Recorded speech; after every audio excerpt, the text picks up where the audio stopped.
Well, if you flood somebody, that means you're blowing them out or you're pushing the score up. And I just kept telling them to open the gates. That's what everybody says in the community, open the gates. And I knew it'd get in their head, so it worked.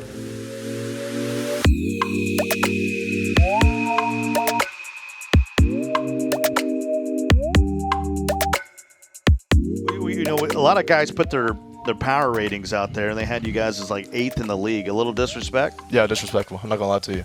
We have the #1 pick. I shouldn't have been in the second round, but I'm here, and that's real disrespectful. I'm not gonna lie to you. Yeah, I saw that we were at 8. I saw a couple other sort of opinionated power rankings where we're at 7, 8. We definitely follow it.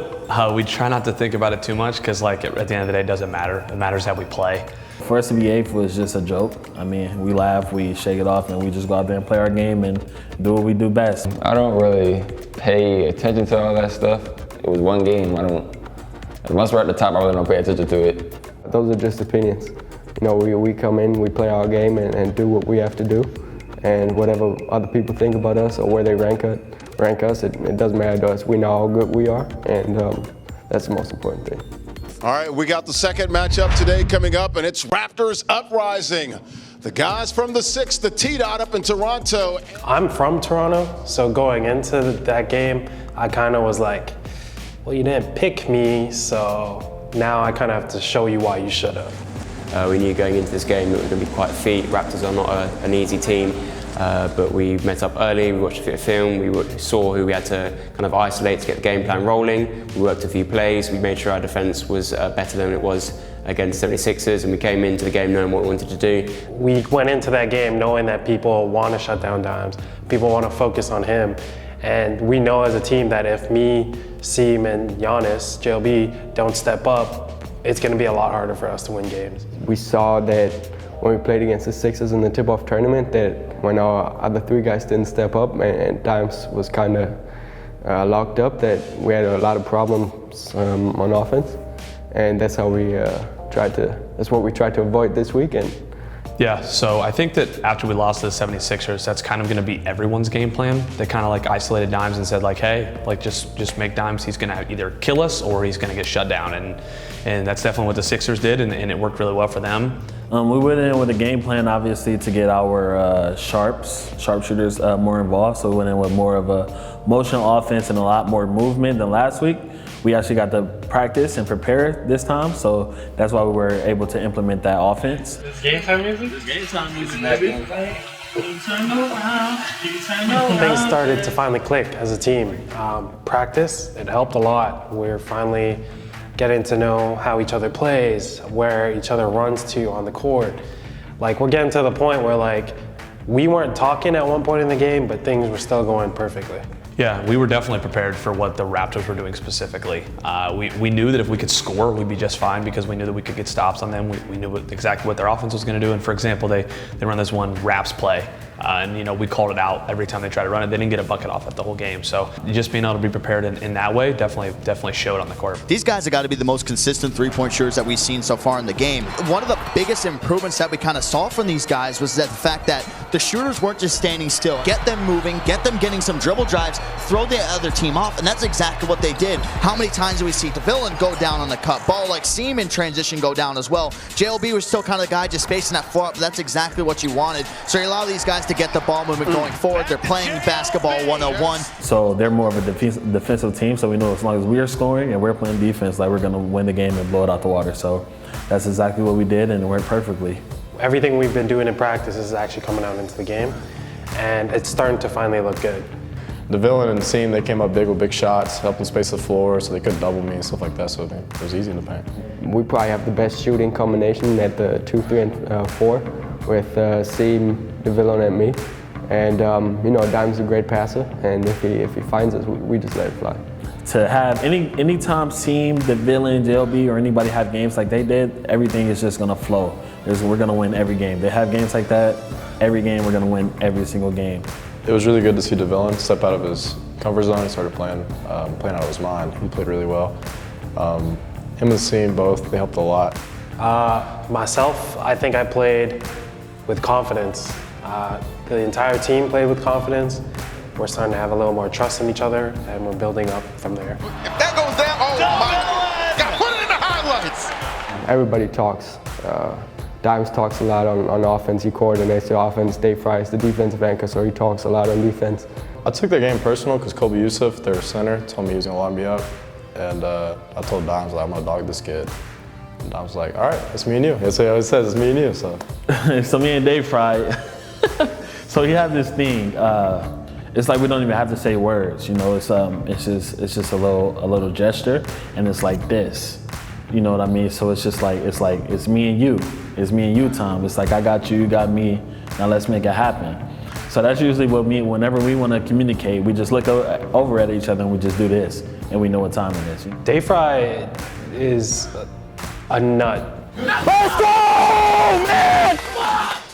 He's not guarding me. He literally can't guard me. You know that. He can't guard me. I'm gonna be here all day. All day. Come on, man. Baited! That's a PS4D. L2, L2. Like I said, come on, bro. Come on, flood it. Open the gates, man. Open the gates. Come on, man. Looking real shaky. That's real shaky. I like that. I like that a lot. well, in baseball, I've always been a chirper, I've always been a chatter, so I don't know, it works out for us because I like talking. I want, like, that's part of my game, is I want to get in your head and I want you to hear me. You know, Dayfri is our intimidation factor. He's like our edge, he's our aggressor, he's all of that, and it shows, and I love his energy. His energy means a lot for our team, there's no question. And it's a lot of fun. He's a huge trash talker, and he's constantly talking both on offense and defense. He's a great player, great IQ. I love it. So it's like he's like the super hyped up one, and I'm right after him. You know, he's screaming, I'm screaming right after him. It's great. He's quite a motivational character. He's great to have on your team. He's always loud. He never goes quiet. He makes sure the whole team is always carrying themselves. It's funny, like, seeing the energy he brings on the court, like getting up and yelling. Like, I would never do that. I'd probably sit down, clap, and laugh. He's a leader, so. Devillon, you're doing a great job crashing the boards. It helps a lot. It helps a lot. That guy is all about his team and wanting to win. And to me, you can't ask for anyone else other than that. Like, he puts his all into the game and he makes sure that everyone is locked in and focused.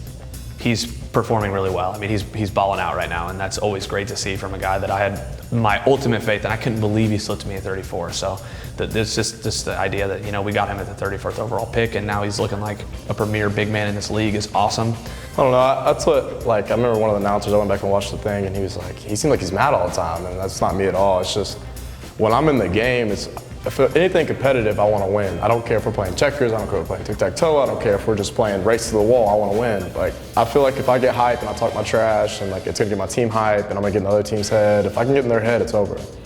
And like I said, me and Dayfri, we just always talking, and he say, you know, you take the center, I take the point guard. So we get in both of their heads. Because you get in the point guard and the center head, them are usually the best players on every team. So you get them rattled, and you in for a good game. We starting off 1-0. I'm speaking into existence right now. Come on. Point differential is a big deal. Basically, it's seeding. Like, if we beat this team by 22 instead of 19, we get seeded higher. It's why we blew out the Grizzlies so bad when we played them. So I'm always telling everybody we need to push the score up, we need to push the score up. And of course, I just want to demoralize the team. We're the most hated team because we have dimes, we have the #1 pick, and like we get all the spotlight. So if we're going to be the most hated, let's be the most hated. But a tip of the cap to the Mavs. Big game for them. Dayfri has 28 and 11, and it's a 75-53 win for the Mavs. They get their first win of the year in the first game, and Raptors go to 0-1. The whole thing was great. It always feels good to win. It's just first game, though. Great way to start the season. Doesn't stop here. Got to keep winning. Obviously, you know, we wanted to start with a victory, and we thought it was important to start the season 1-0, especially going into this really tough week. So it feels pretty good. This weekend's going to be big. Both big games. Both games we want to win and walk out of there 2-0. But we got to prepare in order for that to happen. We're preparing for the Sixers individually and then the Celtics individually. The tough part is I believe our first game's at 11, our last game is at 6. So it's going to be a huge gap in that time. So we want to focus mainly on our first game, which I believe is the Celtics. So we're really talking about them, and that's a game we really want. And they're 2-0, and we had a really good game with them last time, and we know that Fab Dimes rivalry is going to be all everyone talks about. And Arsenal versus Dayfri is kind of becoming a little rivalry as well. I mean, they're both excellent players. So we got that massive comeback win on them, and I know they're going to be looking for blood, and they want that win. So we'll have to train even harder. We're going in Boston game with the same mentality, just to capitalize on offense and play good defense, and we should, it should be the same outcome. With Philly, we're going in with the mentality of making other players make plays. So we're going to make Steves and we're going to make the new Dini beat us. We're not going to let Radiant and ZDS get the ball and just be so comfortable with it. So we have a good game plan, I think, against them, and we know exactly how we're going to guard their pick and pop now, which we know that they run that pick and pop every play, whether it's with Steves or with Feast.